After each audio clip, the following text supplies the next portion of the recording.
Euskal Zine Bilera funtzian da zine, berbiak esaten den moduan zine bilera bat, orduan saiatu garina da urtero zinemarentzako espazio bat sortzen, euskal sortzaile desberdinak, ekoizle, zale, profesional edo ez profesionalak batzeko, aurten pentsa duguna da euskal film laburren ekoizpenari zuzenean heltzia eta sortu dugu Lekeitioko berbaldi horren barruan euskal film laburren kartografia deitu dugun saio bat.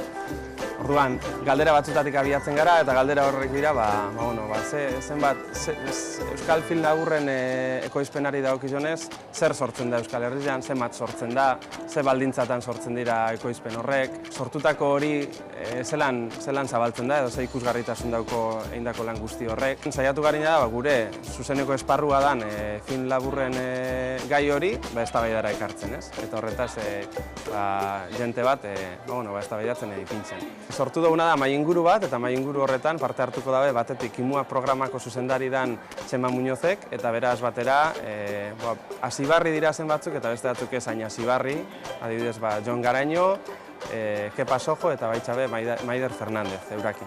Orduan, lau horren arteko elkarrizketa hori dinamizatzen ibiliko da Miren Maniaz, euskal zineman aditua dana, eta lehen esandako galdera horrek ekarriko dugu eztabaidara.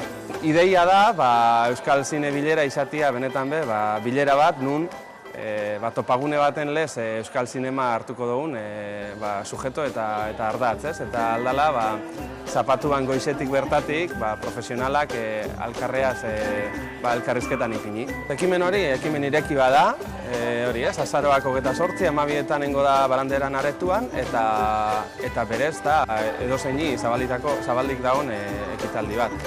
Euskal Zine Bilera, Euskal Zinemarekin lotuta egon leiken edozeinentzako hitzordua da, eta Euskal Zinemarekin egon leik ez bai profesionalak, bai ez profesionalak edo zaliak. Orduan hori erabat irekitako ekitaldi bada noski.